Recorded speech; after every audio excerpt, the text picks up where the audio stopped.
नमस्कार मित्रांनो, जे विद्यार्थी मागच्या वर्षी 10वी आणि 12वीला होते त्या विद्यार्थ्यांचे जे परीक्षा शुल्क आहे हे वापस मिळत आहे। म्हणजे आधार कार्डला जो नंबर लिंक आहे म्हणजे बँक अकाउंट लिंक आहे त्या अकाउंटला रिफंड मिळत आहे। जी तुमची एग्जाम फीज आहे ही परत मिळत आहे। तर यामध्ये जे दुष्काळग्रस्त तालुके घोषित करण्यात आले होते महाराष्ट्रामधून, तर महाराष्ट्रामधून स्टार्टिंगला 40 तालुके यामध्ये घोषित करण्यात आले होते दुष्काळग्रस्तमध्ये, परंतु यामध्ये 150 तालुक्यांचा परत समावेश करण्यात आलेला आहे। तर ज्या विद्यार्थ्यांनी 10वीची परीक्षा दिलेली आहे, गव्हर्नमेंट स्कूल किंवा सेमी गव्हर्नमेंट स्कूलला विद्यार्थी होते, प्रायव्हेट स्कूलच्या विद्यार्थ्यांचे नावं नाही आहे तरी एकदा तुम्ही चेक करू शकता। तर सर्वप्रथम तुम्हाला साईटवर यायचं आहे।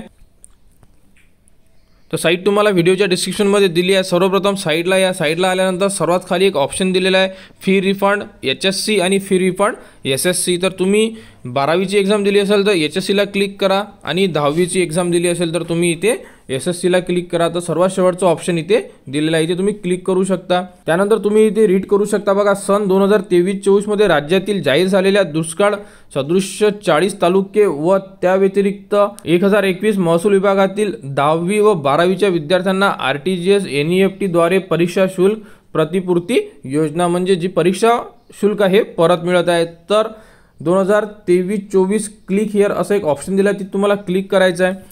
क्लिक केल्यानंतर आपल्यासमोर अशा प्रकारे एक विंडो ओपन होईल, इथे चेकबॉक्सला क्लिक करायचं। त्यानंतर साईडला आल्यानंतर मेनूचं ऑप्शन दिलेलं आहे, इथे आपल्याला स्टुडंट लिस्ट हे ऑप्शन आहे, इथे क्लिक करायचं आहे। इथे क्लिक केल्यानंतर इथे तुम्हाला जे इयर आहे ते इयर विचारण्यात येणार आहे। त्यानंतर तुम्ही इथे इंडेक्स नंबर टाकू शकता किंवा तुमचा जो 10वीचा किंवा 12वीचा रोल नंबर आहे तो इथे टाकू शकता आणि सर्च करू शकता। तर अशा प्रकारे तुम्ही सर्च करू शकता।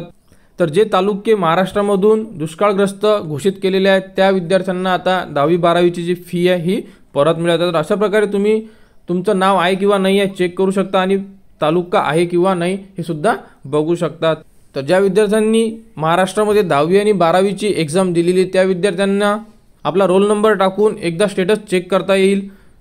तर या संदर्भात जीही पुढील अपडेट येईल ती तुम्हाला आपल्या यूट्यूब चॅनलवर उपलब्ध करून देण्यात येणार आहे। त्यासाठी आपल्या चॅनलला सबस्क्राईब करा।